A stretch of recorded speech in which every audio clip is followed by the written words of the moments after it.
नमस्कार, देवभूमि समाचार में आप सभी का स्वागत है। मैं हूं आपके साथ प्रज्ञा मिश्रा। बुलेटिन की शुरुआत करेंगे बड़ी और अहम खबर के साथ। तो सबसे पहले बात कर लेते हैं देहरादून सचिवालय में मुख्यमंत्री पुष्कर सिंह धामी ने कौशल विकास योजनाओं की प्रगति को लेकर समीक्षा बैठक की। आपको बता दें, बैठक में कौशल प्रशिक्षण प्राप्त युवाओं को फॉरवर्ड लिंकेज यानी रोजगार और स्वरोजगार से जोड़ने पर विशेष चर्चा हुई। मुख्यमंत्री ने अधिकारियों को निर्देश दिए कि प्रशिक्षण कार्यक्रमों को उद्योगों और निजी क्षेत्र की मांग के अनुरूप बनाया जाए ताकि युवाओं को प्रशिक्षण के बाद तुरंत रोजगार मिल सके। उन्होंने कहा, राज्य सरकार का लक्ष्य युवाओं को आत्मनिर्भर बनाना है और इसके लिए कौशल विकास रोजगार से सीधे जोड़ना आवश्यक है।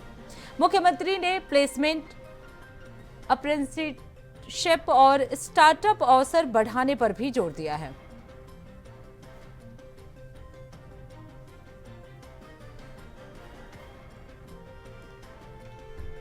तो आज सीएम धामी ने कौशल विकास योजनाओं की समीक्षा बैठक की। इस बैठक में कई महत्वपूर्ण बिंदुओं पर चर्चा की गई। इसके साथ ही स्किल्ड युवाओं को रोजगार से जोड़ने पर इस पूरे बैठक में फोकस रहा।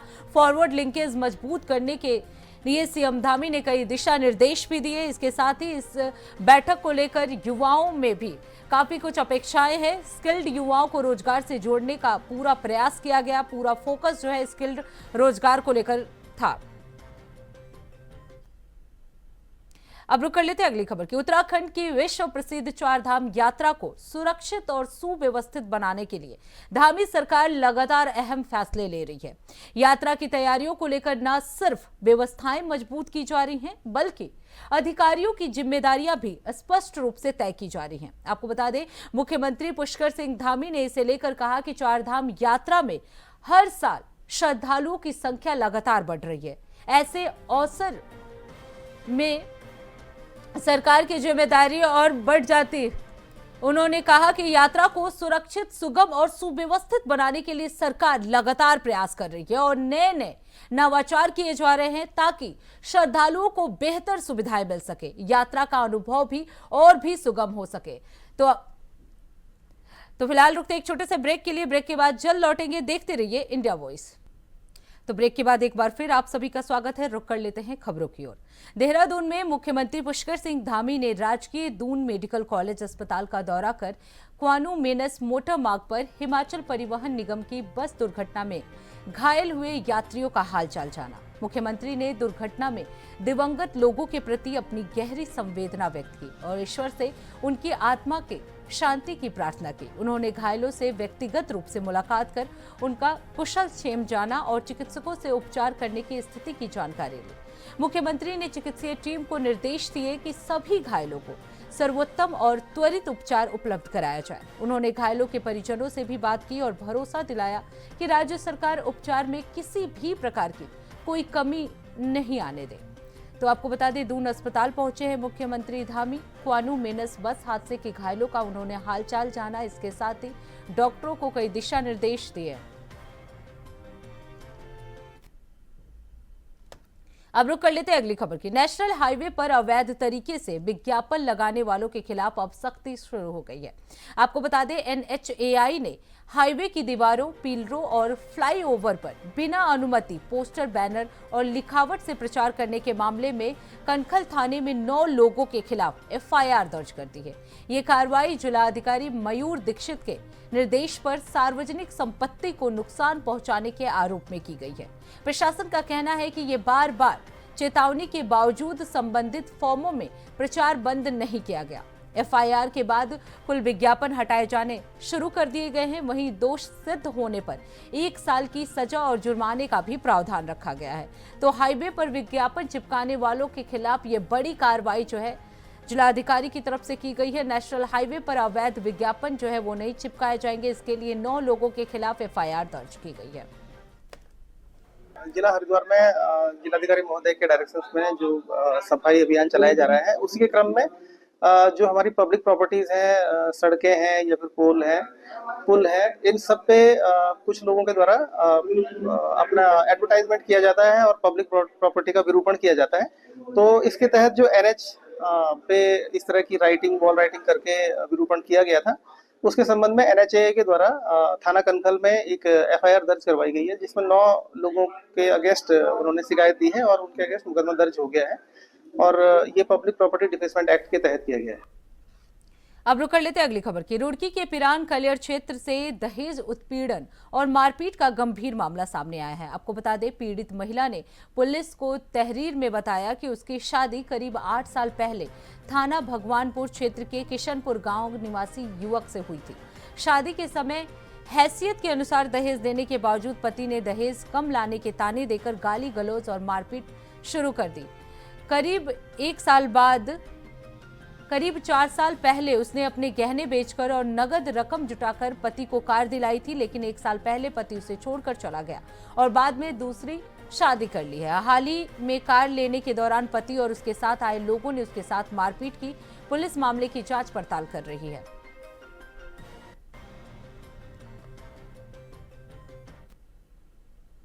अब रुक कर लेते हैं अगली खबर की। रुद्रप्रयाग के अगस्त्य मुनि विकास खंड के सिंद्रवाणी गांव में एक दर्दनाक घटना घटी है। आपको बता दें, बीती शाम करीब 6 बजे गुलदार ने 5 वर्षीय दक्ष को उसकी मां के सामने उठा लिया। ग्रामीणों ने शोर मचाया और पूरे गांव में बच्चे की तलाश शुरू कर दी गई, लेकिन कहीं कोई पता नहीं चला। सूचना मिलते ही वन विभाग, पुलिस, NDRF और DDRF की टीमें मौके पर पहुंची और ढूंढने में जुट गई। देर रात बच्चे का शव गांव से 2.5 किलोमीटर दूर क्षत विक्षत हालत में मिला। शव का पंचनामा किया गया और उसे पोस्टमार्टम के लिए भेज दिया गया है। जिला चिकित्सालय में वो पोस्टमार्टम के लिए भेजा गया है। घटना से पूरे गांव में अब भय का माहौल बना हुआ है। ग्रामीण गुलदार को तुरंत शूट आउट करने की मांग कर रहे हैं। बड़ी दुखद घटना हुई है। जैसे कि आपको अभी पता है कि यहाँ ग्राम सिंधवानी में एक 5 साल के बच्चे को बाघ उठा करके उसके टॉयलेट बाथरूम से ले गया, उसकी माँ के सामने से ले गया और बच्चे अपने आंगन चौक में भी सुरक्षित नहीं हैं। तो बहुत गंभीर ये स्थिति है कि हम लोग आखिर जाएंगे कहाँ? जब आदमी अपने घर में, अपने आंगन में सुरक्षित नहीं रहेगा जंगली जानवरों से, तो आदमी जाएगा कहाँ? अब रुक कर लेते हैं अगली खबर की। जिला देहरादून के कालसी क्षेत्र में कुआनू मीनस मोटर मार्ग पर बस दुर्घटनाग्रस्त के बाद अब SDRF ने तुरंत रेस्क्यू कर घायल यात्रियों को उप जिला अस्पताल विकास नगर रेफर कर दिया है। आपको बता दें, बेहतर उपचार के लिए CMO के निर्देश पर दून अस्पताल में इमरजेंसी वार्ड तैयार किए गए हैं, जिसमें 10 बेड प्रमुख उपचार के लिए आरक्षित किए गए हैं। वहीं दून मेडिकल कॉलेज और अस्पताल के medical superintendent doctor RS Bisht ने डॉक्टरों और मेडिकल स्टाफ की टीम को तैनात किया है ताकि घायलों को त्वरित और बेहतर उपचार मिल सके। आपको बता दें, चिकित्सा अधीक्षक डॉक्टर विष्ट ने बताया कि मुख्यमंत्री पुष्कर सिंह धामी द्वारा बस दुर्घटना को गंभीरता से लिया गया और जिला प्रशासन देहरादून स्थिति पर लगातार नजर बनाए हुए हैं। इसके लिए अतिरिक्त बेड भी रिजर्व किए गए हैं। अभी ये दुखद घटना के बारे में हमें इन्फॉर्मेशन आई थी CMO साहब के द्वारा, तो हमने हमारी इमरजेंसी में 10 बेड इमरजेंसी के तैयार करके रखे हुए हैं। अगर कोई भी पेशेंट वहाँ से आता है तो मोस्टली वो सर्जरी और मेडिसिन डिपार्टमेंट से रिलेटेड होंगे, तो दोनों डिपार्टमेंट को इन्फॉर्म कर दिया गया है। साथ ही और जो बाद एलाइड ब्रांचेज हैं उनको भी तैयार करके रखा हुआ है कि अगर कोई भी पेशेंट आता है तो हम उसको देख लेंगे। अब रुक कर लेते हैं अगली खबर की। देहरादून में बढ़ते अपराधों को लेकर कांग्रेस ने मुख्यमंत्री पुष्कर सिंह धामी की सरकार पर गंभीर आरोप लगाए हैं।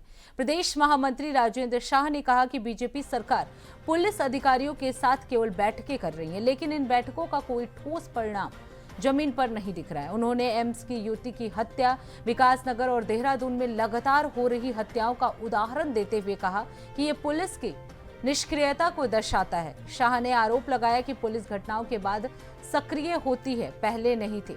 उन्होंने मुख्यमंत्री धामी से कानून व्यवस्था सुधारने के लिए बड़े और ठोस कदम उठाने की मांग की है ताकि अपराधों पर प्रभावी नियंत्रण पाया जा सके। देखिए, बैठकें करना पुलिस के साथ अलग बात है। बैठकों का निष्कर्ष क्या निकला है? बैठकें होती रहती हैं, लगातार बैठकें चल रही हैं, इन बैठकों से कोई फर्क नहीं पड़ने वाला है। अभी आपके सामने एम्स के अंदर एक युवती का मर्डर हो गया, एक विकासनगर के अंदर युवती का मर्डर हो गया, सरेआम मच्छी बाजार में एक लड़की का जो है गला रेत कर मर्डर कर दिया गया। कब तक आखिर ये समीक्षा बैठकें चलती रहेंगी? कब इन पर जो है ज़मीन पर, धरातल पर काम होता हुआ नजर आएगा?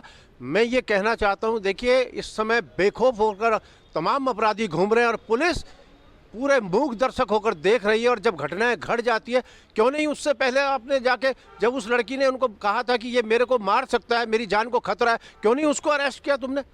अगर शायद उसको अरेस्ट कर लिया होता तो उस बच्ची की जान बच जाती, लेकिन नहीं, जब घटनाएं हो जाती है उसके बाद तमाम बैठ के होती हैं, और इससे कुछ होने वाला नहीं है। बहुत बद से बदतर स्थिति से उत्तराखंड की कानून व्यवस्था की हो गई है। इसको सुधारने के लिए तत्काल प्रभाव से मजबूत निर्णय लेने पड़ेंगे, तभी कुछ हो पाएगा, नहीं तो ढाक के तीन पात होंगे। अब रुक कर लेते हैं अगली खबर की। उत्तराखंड सरकार ने राज्य की अल्पसंख्यक शिक्षा व्यवस्था में बड़ा बदलाव करने का फैसला लिया है। जुलाई 2026 से उत्तराखंड मदरसा बोर्ड को पूरी तरह से खत्म कर दिया जाएगा। इसकी जगह अब उत्तराखंड राज्यपाल अल्पसंख्यक शिक्षा प्राधिकरण काम करेगा। मुख्यमंत्री पुष्कर सिंह धामी ने पिछले विधानसभा सत्र में इस फैसले की घोषणा की थी। नई व्यवस्था के तहत सभी अल्पसंख्यक शिक्षण संस्थानों को एक ही अम्ब्रेला के नीचे लाया जाएगा, और अब इन संस्थानों की मान्यता उत्तराखंड शिक्षा बोर्ड से होगी। सरकार का कहना है कि नया प्राधिकरण अल्पसंख्यक विद्यार्थियों के लिए शैक्षणिक पाठ्यक्रम तय करेगा। इसके लिए सभी अल्पसंख्यक समुदायों के शिक्षाविदों को प्राधिकरण में शामिल किया गया है। सरकार का दावा है कि इस बदलाव से अल्पसंख्यक छात्रों को मुख्यधारा की शिक्षा से जोड़ा जाएगा और शिक्षा की गुणवत्ता में सुधार होगा।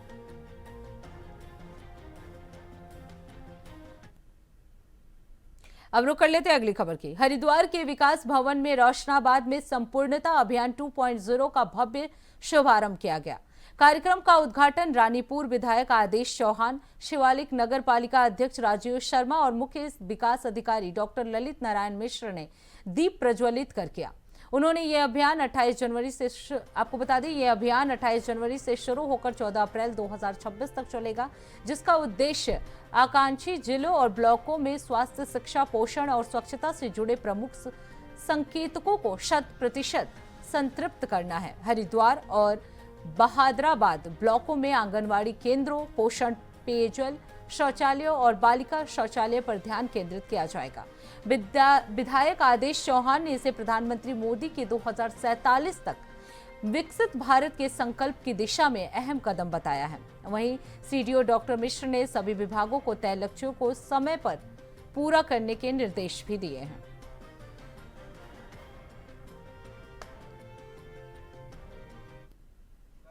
नरेंद्र मोदी जी जो भारत को 2047 तक विकसित राष्ट्र बनाने का संकल्प लिया है, वो आज पूरे देश का संकल्प बन गया है। उसी को ध्यान में रखकर 2018 के अंदर पूरे देश के अंदर 112 जिलों को चयनित किया गया था, जो कुछ पैरामीटर्स में पीछे वो हेल्थ से जुड़े हुए थे, शिक्षा से जुड़े हुए थे, स्वास्थ्य से जुड़े हुए थे। उन सभी पैरामीटर्स पर 2018 से काम कर रहा है, जिनको हमने आकांक्षी जनपद बोला गया है। और इस आकांक्षी जनपद का जो पहला फेज था 2018 से लेकर अब तक था, जिसको हम संपूर्णता अभियान 1.0 बोलकर। ये नीति आयोग ने हमें निर्देश दिए हैं कि संपूर्णता अभियान 2.0 के तहत हमें 90 दिनों में कुछ पैरामीटर्स को सैचुरेट करना है, जिसमें शिक्षा का पैरामीटर है, स्वास्थ्य का पैरामीटर है और एग्रीकल्चर से रिलेटेड पैरामीटर है। अब रुक कर लेते हैं अगली खबर की। रुद्रप्रयाग के ग्राम पंचायत सारी के सिंद्रवाणी गांव में 5 वर्षीय बच्चे को गुलदार उठा ले जाने की सूचना प्राप्त हुई है। घटना के बाद एसडीआरएफ टीम को सर्चिंग कार्य के लिए बुलाया गया। वहीं एसडीआरएफ टीम ने स्थानीय पुलिस और वन विभाग के साथ मिलकर सघन सर्च अभियान चलाया। सर्चिंग के दौरान बच्चे का शव बरामद हुआ है। शव को आवश्यक कार्रवाई के लिए जिला पुलिस के लिए उसे दे दिया गया है। इस घटना ने क्षेत्र में सुरक्षा और वन्य जीवों के साथ साथ मानव विहीन संघर्ष को लेकर चिंता जताई है। एसडीआरएफ और अन्य विभागों की तत्परता से शव बरामद कर लिया गया है, लेकिन इस घटना से पूरे क्षेत्र में शोक की लहर फैल गई है।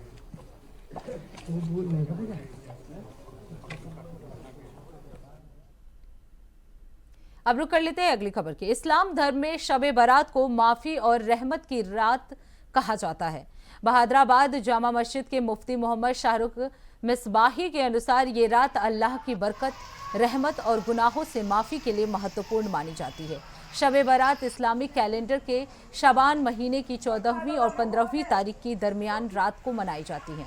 मुसलमान इस रात नमाज अदा करते हैं और कुरान की तिलावत करते हैं और गुनाहों से तौबा कर अल्लाह से रहमत की दुआ मांगते हैं। इसे इस्लाम की 4 पवित्र रातों में शामिल किया गया है। इस रात के कुछ दिनों बाद ही रमजान के पवित्र महीने की शुरुआत हो जाती है, जिससे इसका महत्व और भी बढ़ जाता है। कुल मिलाकर शब बारात आत्मशुद्धि, इबादत और अल्लाह के करीब आने की रात मानी जाती है।